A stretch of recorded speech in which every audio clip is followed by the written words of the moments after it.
Hello there, everybody. Hope your Wednesday's gone very, very well. This is the EFL Debate Championship podcast, and we're talking about the automatic promotion race in the Championship. Is it a case of three teams fighting for one spot? Could Leicester City be dragged into it? And if they can't, which of Southampton, Ipswich and Leeds are likeliest to join them in the Premier League next season? Well, to discuss all this and more, I'm delighted to be joined by Mann from the Sheffield United way. Great to get you on, Ollie, as always, as co-host. Thanks so much for your time. Just wanted to sort of get a bit of a big picture chat about the automatic promotion race in the Championship.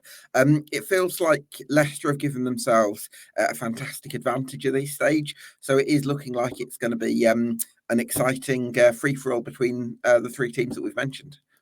Yeah, completely. I mean, the standard, let's just take a moment and appreciate the standard at the top of this division at the moment, because Leicester, Ipswich, Southampton, Leeds are all going at 2 points a game.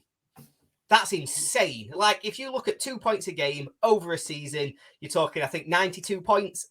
And there's a chance that 4 teams could get that and 2 of them end up in the playoffs. It's ridiculous the level that these teams have been able to play to all season. So a huge credit to all 4 of those teams, because it is really, really impressive. Obviously for Ipswich to do that 2 years running as well with what they did last year in League One is a bit insane in terms of the consistency of their level. But yeah, it's 3 into 1, isn't it? I think Leicester have done enough to show us they are probably comfortably the best team in the division. I do think they're going to go on and have a real go at breaking that points record that Burnley couldn't quite get at last season. I think Leicester could maybe be a team that really put that under pressure. Behind them, faltered a bit, aren't they, Ipswich? Last time we spoke on this, we were all a bit bullish. We thought they got through their difficult period over Christmas, and we thought, right, Ipswich are going to kick on here, and they're going to be the team to catch. And then they've just hit a little bit of a sticky patch, some really difficult games in there, which makes it tough. And, they do come, times like this come in the Championship. So maybe they're starting to be looked at as somebody who might be the one who dropped to the bottom of that 4. But for me, with the fixtures coming, I said to you earlier, I texted Gab, I said, right, Gab, I'm going Southampton. Southampton are going to get promoted. They're the team. And then I looked at the fixtures and I said, Gab, they've got to go away to Leicester. They've got to go away to Ipswich. And last game of the season, they've got to go away to Leeds. I wouldn't want that running. If they're going it, if everybody else keeps their consistency, those 3 games could be so crucial for Southampton. So it's a difficult one to call. Leeds, I thought a few weeks ago would be saying no. They're not going to get there. Ipswich and Southampton, too consistent, but they're right there. I didn't realise how close they were. I know Ipswich and Southampton have got the game in hand, but for it to be 1 point from Southampton, 2 from Ipswich, what a race this is going to be to end the season. I'm so excited to watch it. Well, Ollie, you've teed that up absolutely perfectly, and now we can be joined by Ewan Metcalf from the Peacock's Raw podcast on Leeds United. Ewan, it's sort of, I don't know if I knew actually before the podcast that Leeds against Southampton is the final day, so thanks to Ollie for either telling me or reminding me. But I mean, that is already starting to look like an absolutely mouth-watering fixture. But how are you feeling about the second half of the season, or the last third of the season, something between the second half of the season and the last third of the season, whatever that is? And I've never been very good at maths either. Gab told me about it. Listen, it feels like Groundhog Day. I think last time I was on, we were in pretty much the same position, and Ollie's described it eloquently enough that for all those teams to be performing at that 2 points a game. And I'll be honest, lads, I read the tea leaves. I told you last time Ipswich would drop off, didn't I? And I was right. We're catching him up. We won't go away. I think that's a given. Most Leeds fans are saying Southampton are the ones to worry about now because of that run they've had, and that they've won a lot of games and gathered a lot of momentum. And we all know this division's about momentum, isn't it? And building on that. January was interesting because, again, I thought we'd probably bring a couple in January, particularly at right back and defensively. But then you think, well, the starting 11's so strong. You can't bring players in on loan very often and get away with not playing them that much. And it's who are you going to drop? The attack pretty much picks itself. few changes they've had in midfield recently, but we've got a really strong starting 11, possibly 14 or 15 players. So without any injuries, which I know doesn't happen, I guess that's the thing that might turn it. The January transfer window, people bringing in better players. But I think Leeds fans always moan about the January transfer window. It's never been good, whether we're active in it or not. We've brought rubbish in, or we've not brought anything in. There's no in between for us. So yeah, I'm as confident as I was last time I spoke to you boys that we're going to be there or thereabouts. We're going to continue on this trajectory. We're a machine at Ellen Road, one of only 3 teams to be unbeaten at home. I think Liverpool, Man City, and Leeds now left in the country that are unbeaten at home. So listen, it's not going to be an easy place to come in, as you've already described. That last game of the season could be pivotal, couldn't it? And they've got a tough run in, but I think the Championship's been a weird one this year because usually there's a few. I mean, we've had a few stumbling blocks, haven't we? But people have just motored on through. Leicester, Ipswich, Leeds, and Southampton have motored on through. They haven't done the banana skin on a couple of teams that you should beat, and it's a really exciting time. I'm glad you're enjoying it, Ollie. You can watch as a neutral and enjoy it. We're all like, how are we not closing the gap on them anymore? But we win up, we play again before everybody else on Friday night at Bristol, and if we get a win there, then it really is. I'd rather have the points on the table than games in hand at this stage, to be honest. Well, by the way, I'm not a maths expert either. I had to retake my GCSE to get the C. So you're not, you're in safe company there. But I think in terms of Leeds, I want to ask you actually, Ewan, about the midfield area because I watched the extended highlights of the Norwich game, and although I could see you definitely had some brilliant moments, and it seemed like the second half you were maybe more comfortable.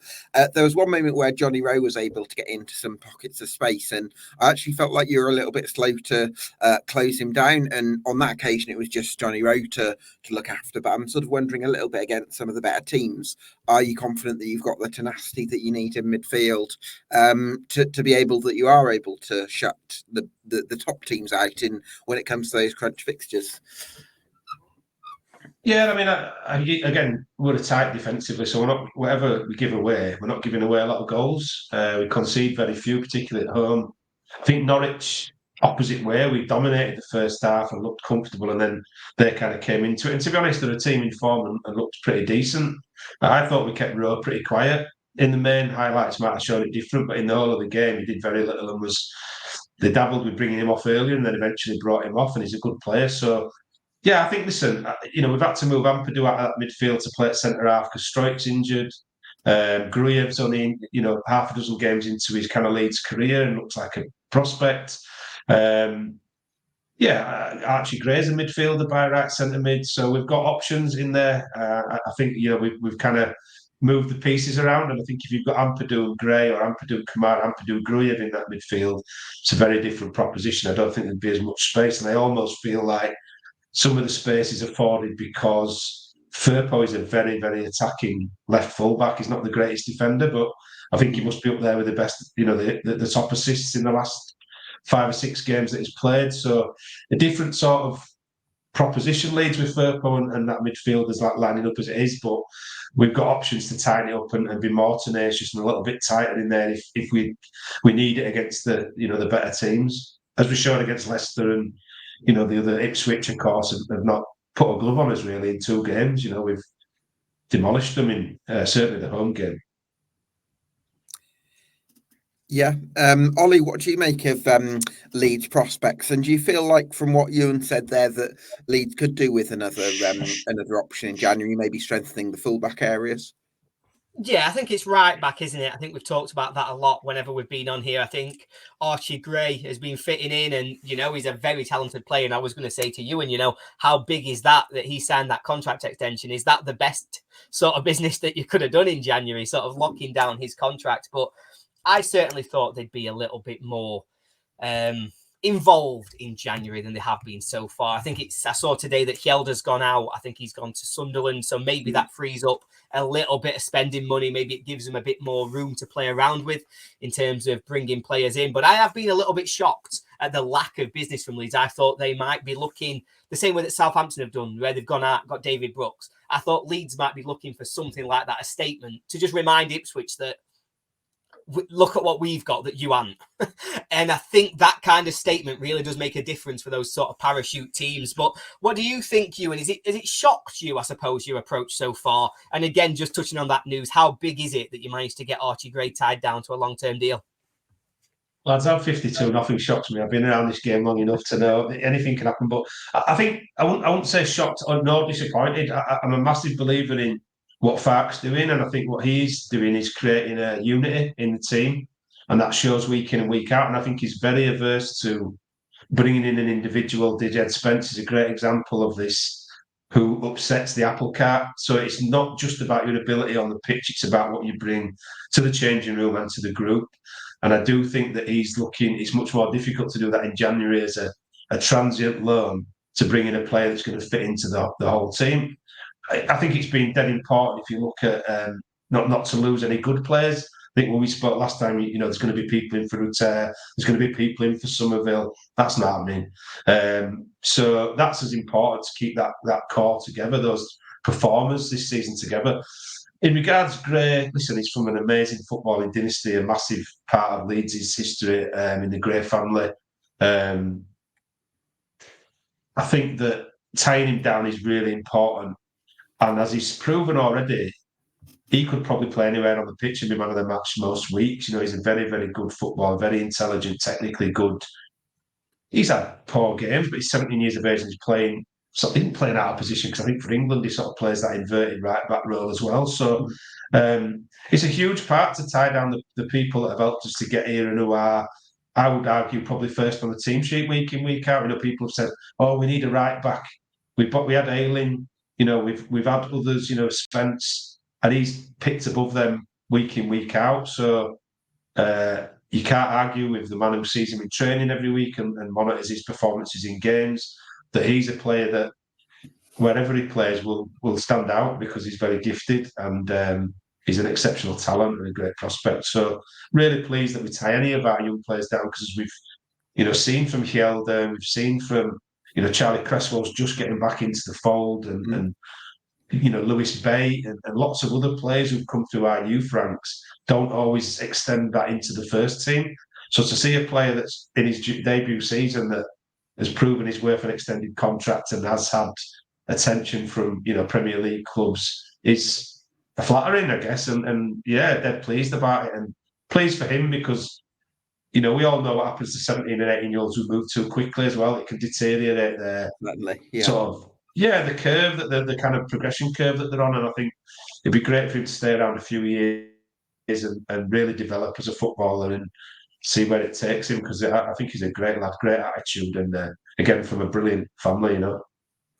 Yeah, absolutely. On that, I must say rest in peace to Stuart Gray, who passed away this week, who's Eddie's son, and a really sad thing. I watched him play as a kid at a football tournament. He was a bit younger than me, but he was a very gifted footballer, as all the Greys seem to be. So, all our thoughts at Leeds go out to the Gray family, and particularly Eddie and his family, and around the sad early passing, far too soon of Stuart, really.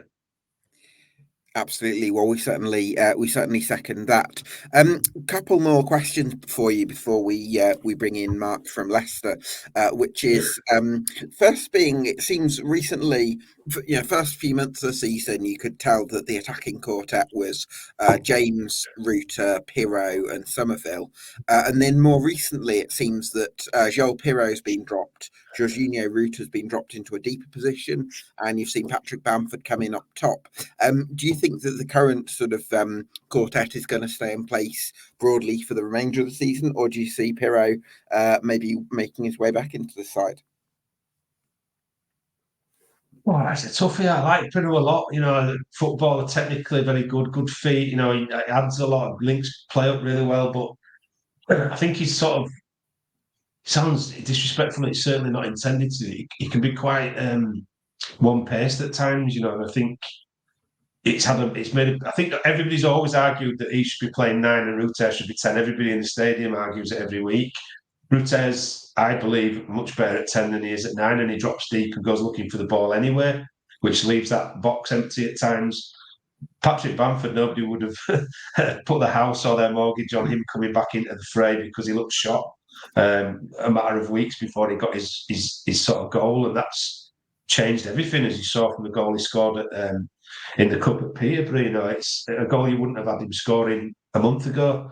So I think just confidence and playing it, you know, week in, week out has brought the best out of Patrick again. So I think Piro's a bit unlucky because I don't think, you know, he scored 10 goals this season, which for a debut season playing out of position, I think it's great. I'd be more than happy with that.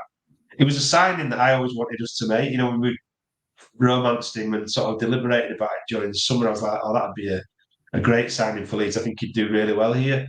So listen, early days yet, you know, it's hard to take Patrick Bamford out of the team at the moment because he's doing so well. You know, he scores most weeks. He's adds something different to the team. He links up well. He makes different runs. You know, he's a nine, isn't he? He's played nine all his life, so he's used to doing it. So that movement as well for the damn James cross. It was a lovely ball in, but then he got to that and then sort of nodded it in. He makes really different movements to what Pirro does, and it seems to be working for the wingers, particularly, you know, James and Somerville. So, yeah, listen, I think Pirro will come back in at times. Farke, I think, tends to trust him, like to change the team around too much. So I think it'll just be a case of either an injury or loss of form, and Pirro will be back in, and I'm sure he'll hit the ground running again because he looks like that kind of lad where his attitude's been good. He hasn't complained, and when he's come on, hence, you know, was it the Ipswich game? Not the Ipswich game. I can't remember which game it was now. When he scored the penalty that they got late on, and you know, he kind of came on and put the penalty away. So he'll contribute as you need in. As we've just discussed with the January transfer window, you need a squad that contributes to the whole season. So I'm sure he'll come back in and do well, yeah. Reckon you'll get top two, Ewan? Well, I keep saying to God, I'm eternally optimistic, you know, so of course I believe we'll get to. I thought you were genuinely inviting guests on in where you believe they were going to finish in the league. So Leeds first, Leicester second. I'm still a believer we can, you know, I'm still a believer that we can win the league. So why not? Yeah, I mean, a long way to go yet. I read about Leicester this week, and I heard some disgruntlement amongst their fans about the style of football they play. And I watched the Leicester, was it Leicester Ipswich game? And well, I'll tell you what. If you've got time, Ian, we could bring Mark in on that now. Yeah. Let me just finish that sentence while Mark's on. I wouldn't pay to watch Leicester every week. Sorry, Mark. So I know there's a lot of concern about the way they play and the style of football. And the one thing you can say about us is we're excited to watch. We don't always get the results we want, but it's pretty exciting to watch. So I'd be interested to what Mark's got to say. I'll remind you that when you're in the Championship next year again, you. Well, we'll see. I've just been saying, I think the invite us on in where we're going to finish. Yeah, we'll all want to be at Championship. Exactly. It's much better. Of course we will. It's a great league. I've nothing against the Championship. I've nothing against the Championship. I love it, and the Premier League can be a false dawn, can't it? So yeah. Absolutely. Listen, Ewan, I know you've got to shoot off soon, so thanks so much for joining us, and all the best to Leeds for the season, and keep up the great work. Absolute pleasure. Pleasure, boys. Thank you. Well, the podcast is coming back on. We've had a few technical issues, and somebody's moving who's very instrumental. So the Roaring Peacocks will be back, and we will keep you posted. But thank you for that, and God bless you. Thanks for all your time, boys, as always. Lovely stuff, Ewan. Thank you so much. Cheers, Mark.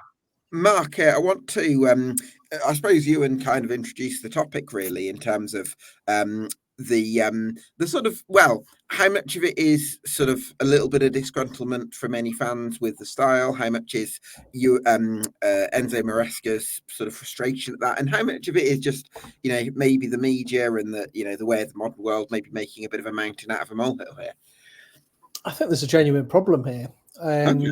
I think I don't think the media have made too much out of it, if I'm honest. I think there are a real split in the fan base. But what you've got to understand and put it into context to begin with is we're top of the league by 10 points. Now, for me, if you'd offer me that 29 games into the season, a difficult season, a season where we needed to be rebuilt, a season where we needed a manager to bring everyone back on board, identify with the style of play, whether that's the style of play you ultimately want or not, but make that style of play successful as well, I'd have bitten your hand off for it. So I just don't get it. I'm frustrated as Enzo is.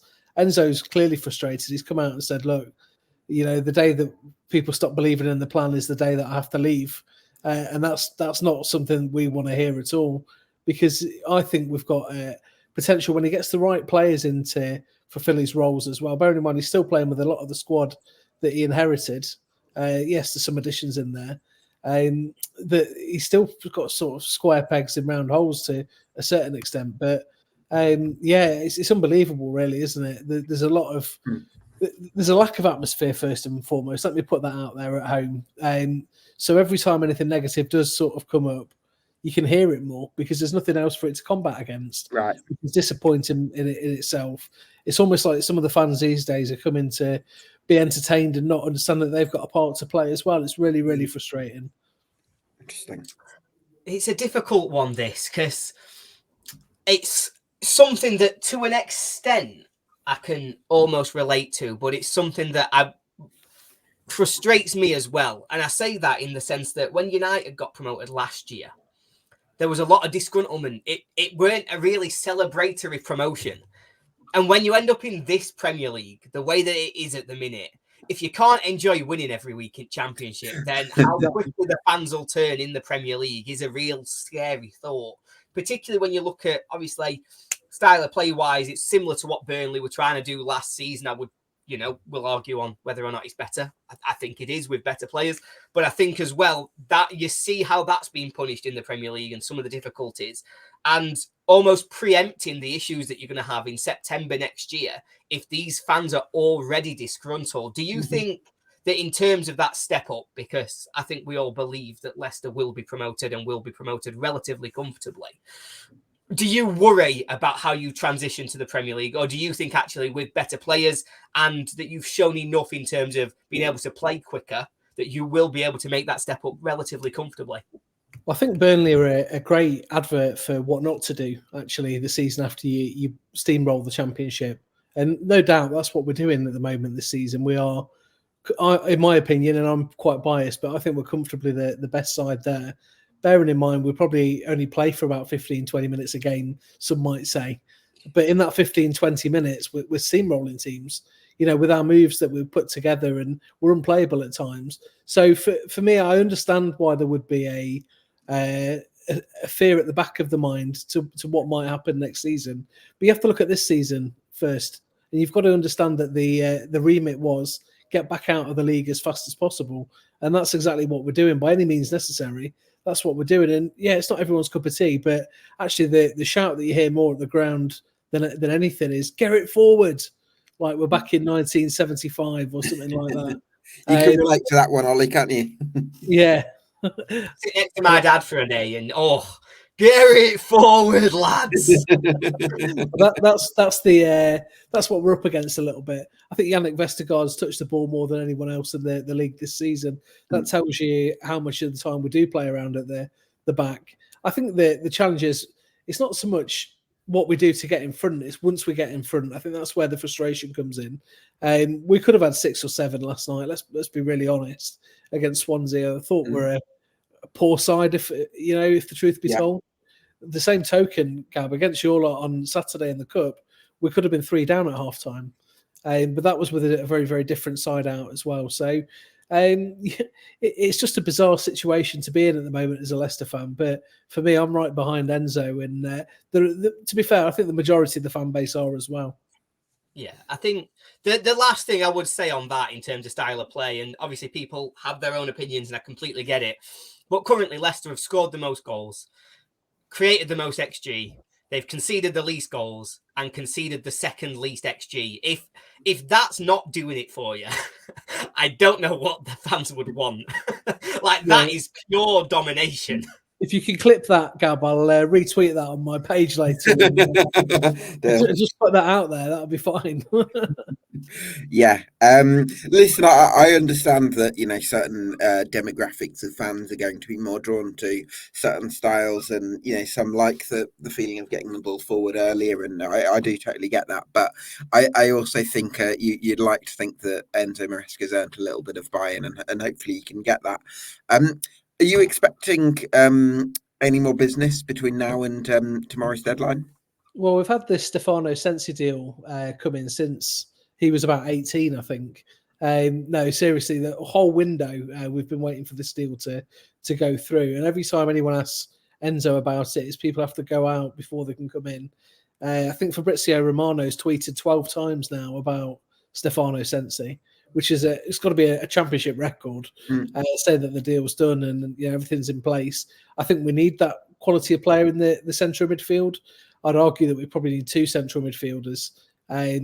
However, Akun has started to look the part in the last couple of games as well. Did really well against Birmingham in the weekend, and also another good goal again last night. So it's good to have him on form.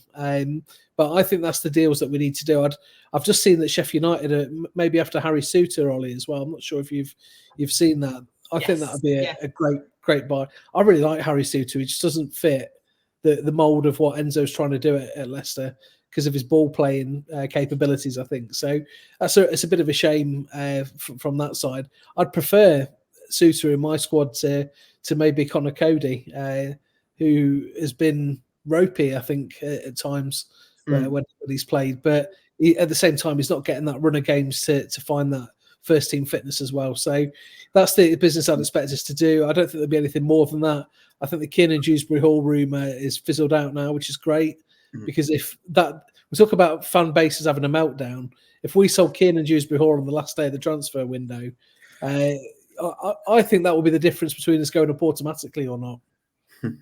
Yeah, absolutely. I think when you've got a player that's so dedicated to really trying to get you promoted as much as the ability, you want to keep that sort of person around, someone who can drive the team forward, and it seems Dewsbury Hall can do that.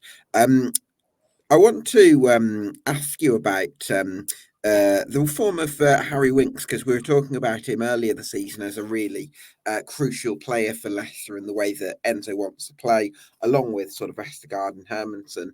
What's Winks' form been like lately? Steady. I think that's the best way to describe him on the whole. To be quite honest, he is a bit of a glue in our team. He makes things happen for us.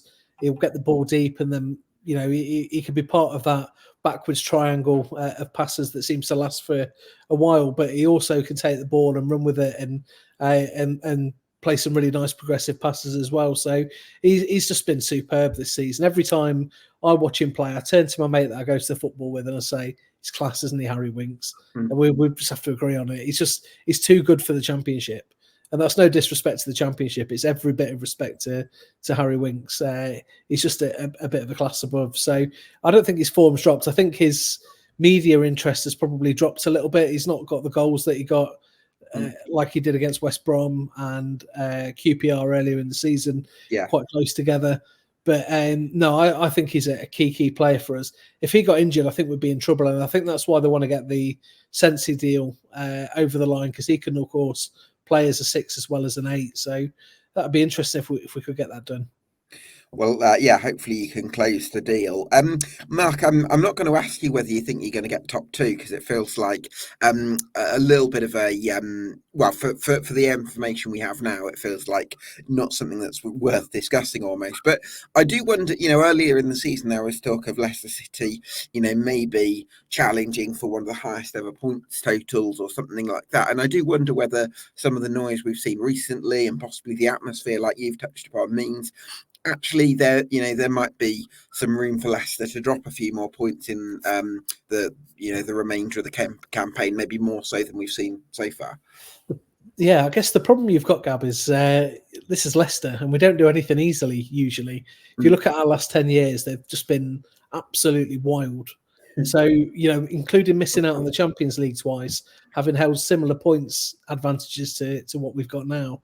So there will be a few Leicester fans that are thinking if a defeat comes or 2 defeats, then that would bring everyone else right back into the mix, which of course it would do, because you've got 4 sides that have been so consistent through this season so far. It's been unfair, really. We should have been promoted by now, but of course that's not the case. I don't know if we'll hit the points total or not. It would be brilliant if we did. I think we look at the next 4 games and they're very, very winnable again. So you've got Stoke away, which may be a difficult challenge with their new manager there now. A different challenge, should I say. Watford away, Swansea, not Swansea, we just played them. Middlesbrough at home, and then I can't remember who's after that on the 24th. Wednesday, is it? Yeah, you've got Wednesday at home. that's before the Leeds game. So you got 4 really winnable games there. I think if we win those 4 and make it 5 on the bounce from there, you know, you're starting to look again at it and thinking it's really doable, aren't you? Yeah, certainly are. Listen, Mark, thanks so much for your insight. Look forward to catching up on your podcast soon, and hopefully catch you later in the season. Yeah, cheers for that. We've had a bit of a break on the podcast. A couple of us haven't been as well as we probably could have been, but we will get it started again soon. So I'll keep you posted. Our legend. Cheers, Mark, and yeah, all the best to see for the rest of the season. Cheers, guys. So we've had a comment from Marley Croft saying, has Football Martin been already? Fear not, Marley. He's going to be joining us later in the show. But our next guest is Rich from the Blue Monday podcast. Talk about Ipswich Town. Rich, thanks so much for joining us. I feel like Ipswich Town are the sort of centrepiece of the automatic promotion conversation, because you've got Leicester, who have a fantastic tally already and look like they're going to claim top spot. You've got Southampton and Leeds, who are well-backed clubs with great squads that are really putting the pressure on. You've got Ipswich, who have been absolutely phenomenal this season and still in second place, but I suppose 1 win in 7 for the Tractor Boys at the moment. So you've not got any more room for error, you could argue, in terms of the automatic promotion race. So yeah, how are you feeling about your chance at the moment? I use different words than what I used on our most recent podcast, but I wish Southampton would go away. I think as the Leicester fan, which I forgot his name, was it Mark? Sorry, Mark, yeah. We're sort of saying it's another bizarre season, and there's so much consistency with what we endured along with Sheffield Wednesday and Plymouth in League One last season, and even down to the little stutter that we've had over the New Year periods. We were dropping points, drawing matches, possibly too many matches, weren't losing too many, and again, a lot of pressure in the January window. And here we are a year later and feeling, in very similar situation, albeit we're a division higher. I think, yeah, to your intro, Gab, I just think Ipswich being there is really great for everyone else in the Championship. You've got 3 first-year parachute teams newly relegated out of the Premier League who are kind of slogging it out for the other positions in the top 4. I mean, how boring is that? Thank goodness for us. Thank goodness for Coventry and Hull for making it interesting, because even below the top 6, you've got you've got Norwich, Watford as well in receipt of parachute payments. And to me, it's just a little bit boring and predictable. So I'm glad that we're up there and we're making things look a bit different. I'm really hopeful that Mark Ashton has got something up his sleeve in terms of some January business before tomorrow, because we need it. But Gab, I think we're out of the woods on some key issues, not least availability of key players, but fixtures I think are a little bit kinder as well. So who knows where we'll be in a month's time. But right now, I'm just delighted we're still in second. No, I agree. I think you've hit on one of the things I was going to ask, actually, because obviously we've said it's been a bit of a tricky run. Obviously started with some really difficult games. I think you played Leicester twice, you played Leeds, you had obviously the derby with Norwich. But how much of a miss has George Hurst been through this run? And do you think Al Hamadi coming in, obviously he's a slightly different kind of player, but do you think he might fit that gap a little bit more? He might step in and be that kind of linchpin that drags you out of that little bit of a poor run? Yeah, it's a great shout, Ollie. And George Hurst, huge miss for us. So much about our game in an attacking sense, and not just about the goals I'm talking, just his presence, his hold-up play is critical for us. And to have him missing has been huge. We've also had Sam Morsey out with an inevitable suspension. And Leif Davis has been injured as well. The assists king at this level, as he was in League One. These guys have been missing for us the last few weeks. And the trouble is that, I've said this before with you guys, this is still a League One team in transition. And the reserves of strength are just not there like they are for Leeds and Southampton and Leicester. Yeah, Al Hamadi's, it's going to be a tough one. I think he's got an all-round strong game, which is good. He's not a one-trick pony. He's not that kind of just that fox in the box nor physical player. He seemingly does lots of different things, lots of strings to his bow, but it's a 2-division jump for the lads. And you kind of, I would feel really sorry for him if we don't get someone else in. I think there's a lot of chat around Kiefer Moore. There was a lot of interest in Sam Gallagher, and from what we hear behind the scenes, that was almost done, and then Blackburn decided to change their mind on it. But we need someone with that experience if we're serious about being promotion contenders. I just don't think he's enough on his own. You wouldn't want to put the pressure on him. Of course, we hope he contributes and gets goals, but you wouldn't want to put that all on him. And same for Caden Jackson. We've spoken about Caden Jackson with the three of us before. He's done really great in the last few weeks in Hurst's absence, but he's not that player either. So I think we need one more. I completely agree, because I'm conscious that when Ali Al-Hamadi has scored a lot of his goals for Wimbledon, it's been alongside a striker called Aymar Bajil, who is very hardworking, really good hold-up play, and is actually very creative as well, so he can slip in Al-Hamadi with those passes. And so he's also very good in the air as well, so he's kind of a reference point. So he's kind of had a strike partner that complements him so well and sort of allows him to sort of really channel his game. So adjusting to possibly a slightly different role if Kieran McKenna does intend to use him as a focal point, which I hope he doesn't actually, but also stepping up to the two leagues. And it's not like you're going to a Huddersfield or a Sheffield Wednesday to an Ipswich where there is a bit more of an expectation in terms of consistency. I think that is a bit of pressure. So do I think Ali Al-Hamadi can make a reasonable contribution, come off the bench, be a real impact from the bench, and maybe grab 5 or 6 goals? Yes, I do. Do I think he can spearhead Ipswich to promotion? No, I don't. So I absolutely agree with your point that another striker is a must. Yeah, I was going to say 5 to 6 goals would be the target that I would set him as well. He's created 6 assists this season as well. But yeah, I mean, to your point, Gab, we do have players that like to go beyond the striker. Connor Chaplin, Nathan Broadhead, Wes Burns out wide as well. So our 10s and our wingers will get up in support of him. But you're right, I think he will be that focal point. He will be the sole striker. That's the system that McKenna likes to play.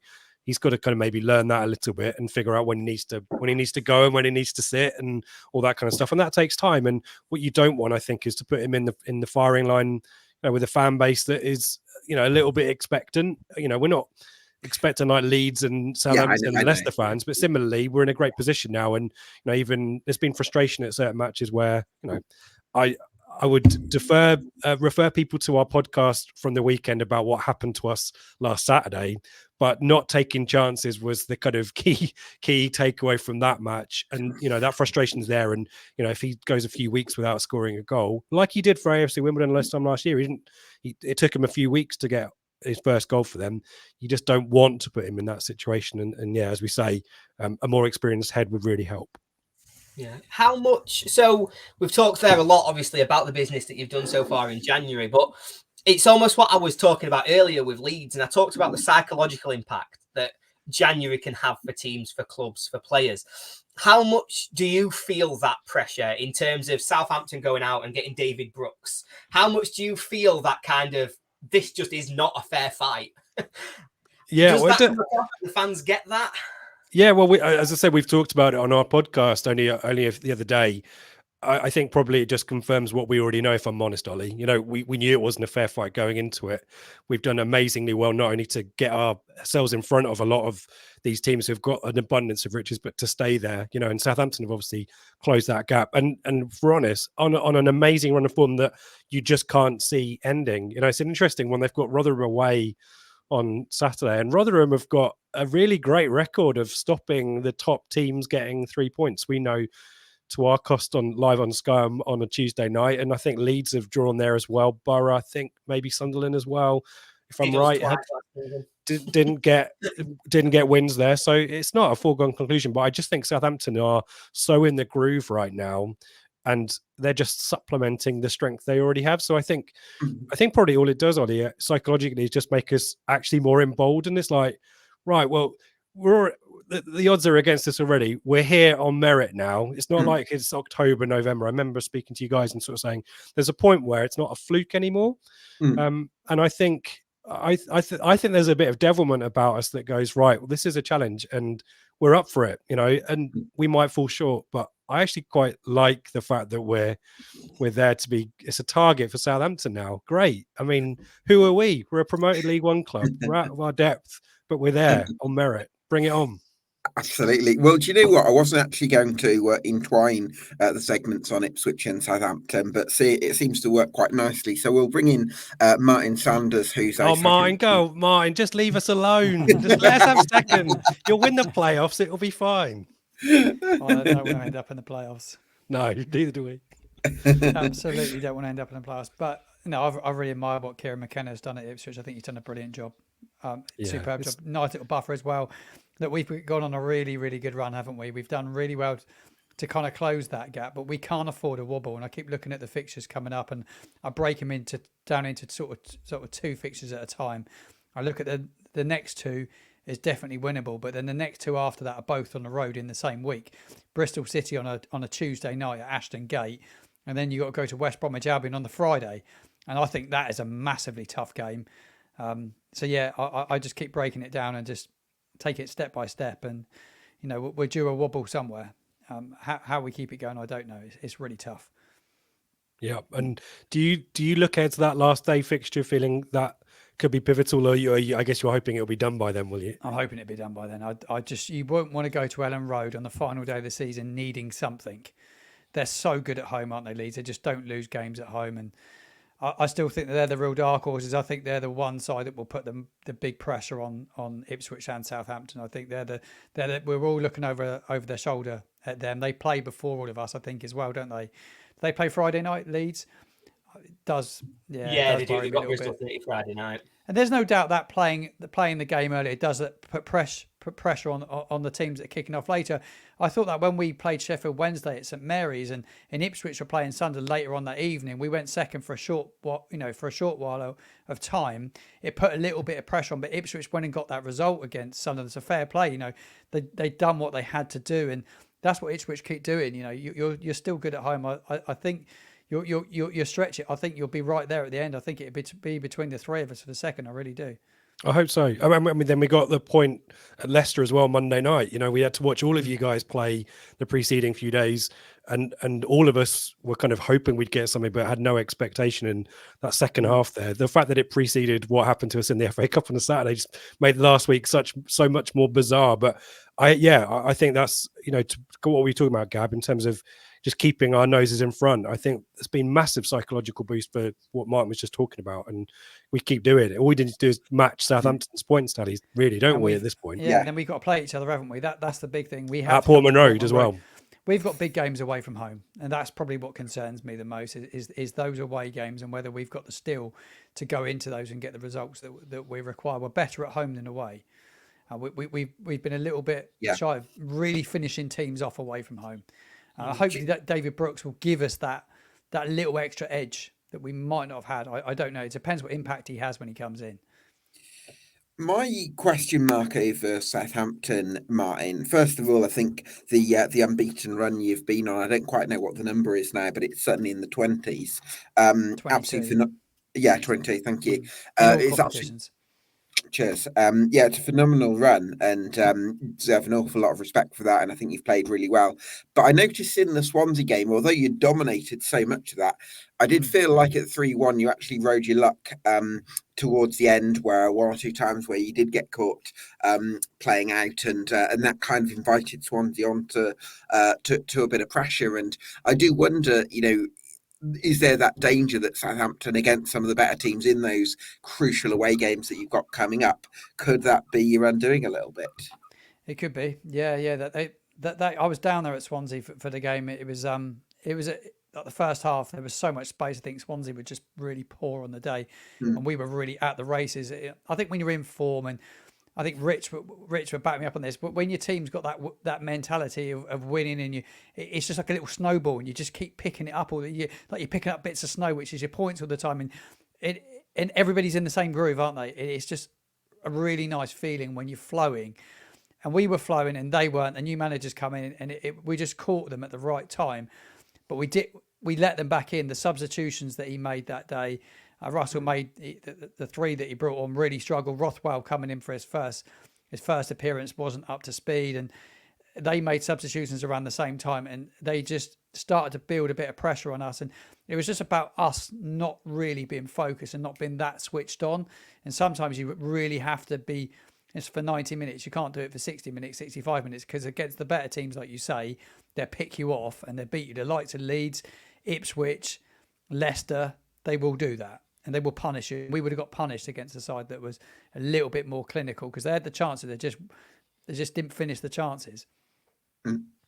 Yeah, absolutely. It's a tough balancing act, because I also do love the style that Russ Martin's got this team playing as well, and I think there's huge advantages to that. So hopefully they can sort of just do it with, and avoid some of those errors. Yeah, it's a tricky one. Rich, I want to talk about Ipswich, and you know what?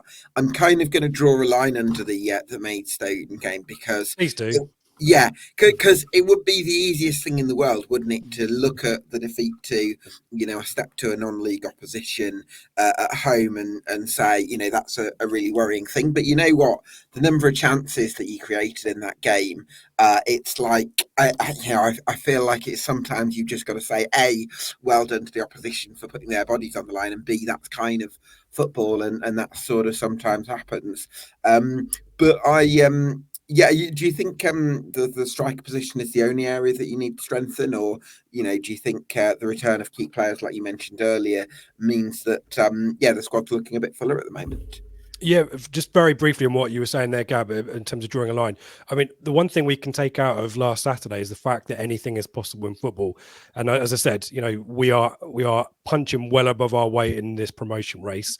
And if Maidstone have proven everything, if you hang in there and you take your moments when they come, then success is possible in the unlikeliest of circumstances. And yeah, there's a little bit of a kick up the backside for us in an attacking sense to convert these chances. And to your point, the priority absolutely has to be a striker. There's a lot of confusion about the situation around Brandon Williams, who's been on loan from Man United. He can play fullback, and it was probably one of our picks in the autumn.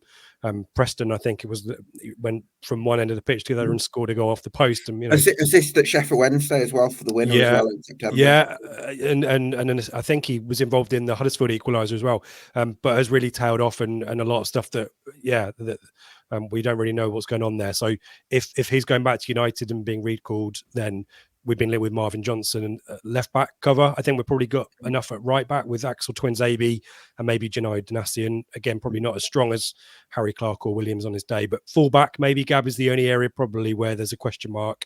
And I suspect that will be resolved one way or the other before tomorrow. But it's just getting the striker over the line. And as I said, it feels like it's a break glass in case of emergency loan move for Kiefer Moore if we can get a deal done with Bournemouth. But they seem to be sending all their best players to Martin's team. So I suspect they won't. He doesn't need him, but so we'll have him. Well, I suppose we might. That brings us to the signing of David Brooks on loan from Bournemouth. Martin, I suppose you touched on it earlier. Are you hoping he can bring someone who Ollie's familiar with as well, scoring the winner at Hillsborough in 17-18? Is he someone who can bring a sprinkling of stardust to this Saints side? Yeah, I'm really excited by him as a signing. Obviously, I worked with Asmir Begovic, and I had a chat with him about him because obviously he was down at Bournemouth and he knows David Brooks really well. He said he's an outstanding player. He said to me in a text message, he said he'd get you promoted. He rates him that highly. I think he's a really good signing. We're a little bit short on that right side, to be honest, and that's where he'll play. Obviously, Alcaraz will leave the football club probably today. It's pretty much done with Juventus. He's going out the door. And he's going to Juventus. He's going to Juventus, yeah. Okay. Yeah, it's a loan as well, actually. It's a loan with an option to buy, not an obligation to buy. Yeah. But they're talking... He'll come back, won't he, I think he said, Martin. It's like a Leeds transfer, that. In the Premier League. Yeah, he come back here in the Premier League. It's funny, he can't even get into Russell Martin's Championship side, let alone a Premier League side. So he's going to the multiple-time Champions League finalist. The team that's been runners-up in the Champions League, more often than anyone else. He can't get into the Championship, but interesting. Yeah, he's not suited Russell at all. He's not suited our style. We brought in Joe Rothwell again from Bournemouth on loan. He's got a bit of work to get himself up to speed, I've got to be honest. But I think Brooks, from the performance he put in against Swansea in the FA Cup on Friday night, he assisted in 2 and scored. He looked outstanding. He's pacey. He's obviously come back from a really, really tough time. So the Bournemouth fans I talked to, he's been playing for a year now, and they say he looks good again, not quite back to where he was, but he's going to need a bit of game time, and I think Russell will give him that. I think he's a really welcome addition to our squad. Absolutely. It's interesting that Charlie Alcaraz was at one point favoured as a central forward in this team over Che Adams, but more recently, Adams has been starting, and I thought he was excellent at Swansea. And it feels to me like he's just grasped the requirements in terms of dropping in and linking play as a central forward in a Russ Martin team in a way that maybe he hadn't previously. Yeah, no, I totally agree, Gab. I thought he was outstanding at Swansea in the first half. It's probably the best performance I've seen him in a Southampton shirt since he signed for the football club. I thought he was brilliant down there. His movement off the ball was really, really good. His hold-up play is good. He's really bulked out. He's got really strong. He's a hell of a foil for anybody because he just holds people off. And in this league, between now and the end of the season, as long as they don't let him go in the next sort of 24 hours or so, which we need to keep an eye on because you never know what might happen in his final day. But they really do need to keep Che Adams because he has really, he's just turned a bit of a corner. He knows what Russell expects of him, and he looks like a player that wants to be here where he maybe didn't a few months ago. But you were kind of questioning, does he really want to be here? A lot of people called it the transfer window for him. He always seems to perform quite well around transfer windows. But he's going to be playing for a club next season. His contract runs out in the summer. I think whatever happens, we just got to get the maximum out of him as we possibly can, and hopefully he can help spearhead that automatic promotion pushes, which is what they want to do, and he'll be a key man. Certainly will. Rich, just before I let you go, reckon Ipswich are getting top two? If you were to hold a gun to my head, Gav, I would probably say no. If I'm honest, I would love it. To quote Kevin Keegan, but I just think there is I think there is just too much form behind us in Southampton. To be honest, I think Leeds are. I think all four of us are going to keep pace with one another. I just think that psychologically, I remember there's so many seasons in the past where I thought, Burnley under Dyche, they'll fall away, and they never did. And Southampton kind of have that sense about me. I think of all of the four, actually, Southampton are just the most consistent. And after that early kind of stutter, and we played them at a perfect time when Ross Martin's philosophy hadn't really embedded properly. I just can't see. They need to go on a real serious blip for me to believe that they're going to fall away properly. I just can't see it. I'd love us to keep pace. If we got a marquee signing in tomorrow, Gab, I might change my mind. But right now, I probably admit that Southampton probably the strongest of us two teams, and then you got Leeds behind us, just a little bit behind. Well, Leeds have got to go to Middlesbrough and get something, haven't they? Yeah, and I would love it, Gab. Absolutely. Rich, thanks so much for joining us, and keep up the great work on the Blue Monday podcast. Always good to chat, guys. And Martin, I'll see you on April Fool's Day. We'll see where we are then, eh? I will see you there, mate. I'm looking forward to it very much indeed. Take care, guys. Lovely stuff. Martin, I want to talk to you about Stuart Armstrong because he's been in absolutely sensational form the last couple of months. Yeah, he's been brilliant. I've really enjoyed watching him. Again, another player that's really starting to flourish in Russell Martin's style. But I heard Martin Simmons, who was the CEO at the football club last year, he was speaking on a radio station last week, and he spoke about Stuart Armstrong. He said he's not seen him enjoying his football like he's enjoying it right now. He's playing with a smile on his face. He's got a spring in his step, and everything good about Southampton when we were down at Swansea, Stuart Armstrong was involved in. Comes on in the cup against Watford, beautiful goal he scored. He changed the game when he go on, but his contract actually runs out in the summer. I hope that they can do something to keep him because he's a Premier League player, in my opinion. He just needed a run of games, a manager that believes in him, and that's the one thing that Martin really has done. He's wheeled out people that don't work for him, that don't show the effort and endeavour that he requires from a player. And he's nailed it down, and he's got the players in his starting 11. He's really got his best 11 now. And Stuart's one of the first names on the team sheet. I think he's been outstanding. He'd be a real key player. Keeping him fit is really important because he has suffered with injuries over the last few years.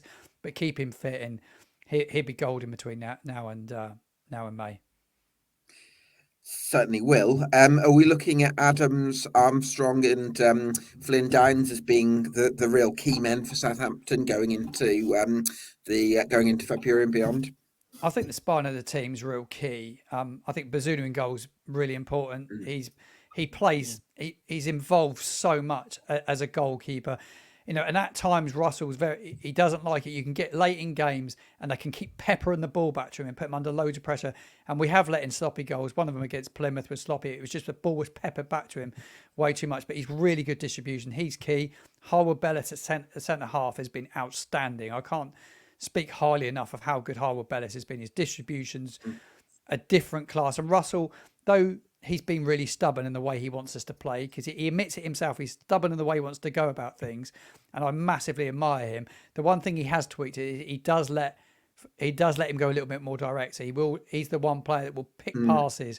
You'll see some of his distributions brilliant. Downs is key central midfield, big player for us. And then I think Adams up front again. That spine of the team, so it's so important. And what you work around that, you've got really good players. Ryan Fraser's making a huge impact coming off the bench. He started a few games. He's been really, really good. A great signing. He's playing for a contract. There's a real hungry squad here, and that's down to the manager. Like, I had a few question marks over him at one stage, but I can't speak highly enough of what he's done in terms of the team, but also the football club as a broken football club, Gab, down here. It was a mess a year ago. The fan base was split. Everybody was bickering, and he's come in. He's sorted out the playing side, but he's also got the fans on board. He interacts with everybody, and he's got time for everybody. And I think that goes a long way at any football club. Really, really impressed with him. Really impressed. Absolutely. Well, Ollie, are we talking about Southampton as the team with the most momentum, for want of a bit of a buzzword there, among the four teams we've discussed this evening? Yeah, I think so. I think they're the team that's carrying all the momentum. I think I haven't actually checked, but I would imagine if I checked the odds, Southampton would probably be the favourites that people have got right now for taking that second spot. I think as you look at the league table, as you talk about the Championship, it really does feel like Southampton are the team that are going to just kick on. They're the team that are going to put together the most consistent run of form between now and May, and they're going to take that spot. For me, the question marks come when you've got to go away to four of the other four in the top five. West Brom, Ipswich, Leicester, last day of the season at Leeds. They're all real banana skins. And that is a huge question mark to put over it. I think Ipswich and Leicester as well are only a couple of games apart. I think you play the two of them within sort of a 3-week run. And that could be really decisive. I came into this podcast saying that I think it will be Southampton. I still do. I think they're probably the best of those three teams. I think they've got the most quality and the most consistency to take it forwards. But yeah, those are the question marks. It's the away form, particularly for those four huge games that are coming up between now and the end of the season.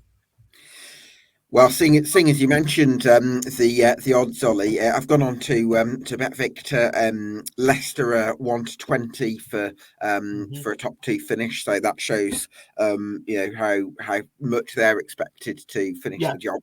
Southampton you're correct, they are the favourites, but they're 6-5 from the three. They're 6-5. Leeds are 13-8, so slightly bigger, and Ipswich are actually the third favourites of the three, which is 7-4. So so it shows that Southampton are the traders really fancy Southampton, Martin. Now, question I'd have is, do you agree with them? Do you think Southampton are getting top two? I think we've got a really good chance now. When I come on this podcast back at the end of September, I would never thought I'd be sat here in January thinking we were going to be looking at an automatic promotion spot. But now I really believe if we can keep the momentum going, if we can get through the next month, there's a lot of games to play in February with Cup and midweek games. If we can get to the whole game at home, which is midway through February, in good tack, right in the touching distance, I think we'll do it.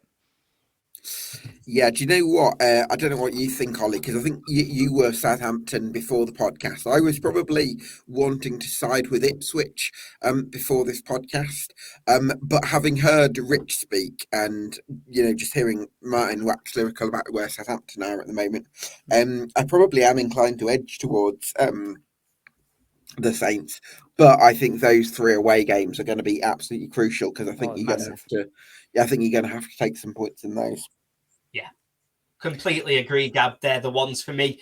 I'm edging towards Southampton. I think they're the more likely, as I say. But it's interesting because Ipswich have just, I don't think I've come on once yet between the start of the season to now. I don't think I've ever said that I think Ipswich will do it. And they're going to want to keep proving everybody wrong because everybody's saying the same thing. They have got so much to play for. For me, they are more likely than Leeds. I was shocked when you sort of said through the odds there and Leeds were more likely than Ipswich. I do think if I was ranking them, I'd say Southampton are my favourites, then Ipswich, then Leeds. And I do think that will probably be how they finish. Southampton second, Ipswich third, Leeds fourth. West Brom win the playoffs. You've thrown that one in West there. Brom. I'm with you, Ollie, as well. They're one of the most impressive sides I've seen this season. Really well Oh, organised, they've got- big, strong, physical. If we can go there to the Hawthorns and walk away with a point or get anything out of that game, Now you've still got to go to the Hawthorns as well, Martin. Yeah, we've Oh, got blimey. that. Well, couple of weeks' do you know time. what? That's thrown a spanner in my works. I'm now has. rethinking it because I think it's going to be hard to maintain the sort of consistency you need when 4 of those games. I think it's going to be so difficult to get all 3 points. Yeah. And you think the run we've been on, that somewhere there's going to be a wobble. And you think, you just can't afford one. You can't afford to drop points anywhere because the pressure's on. We're still chasing, and you just Leeds are on our tails. It's going to be neck and neck. It's going to be a brilliant end to this season. I'm thoroughly enjoying the Championship. It's been an absolute blast so far. Yeah. Well, you guys have got me more excited for the rest of the season than I was even before we started the podcast. So thanks to all my guests tonight. Thanks to Martin, who brings some fantastic insight from the Southampton podcasting and TikToking scene, if you want to call it that. Thanks to Ollie from the Sheffield United Way. Thanks to you for watching at home. This has been the EFL Debate Championship podcast on the Automatic Formation Race. We'll see you again next week.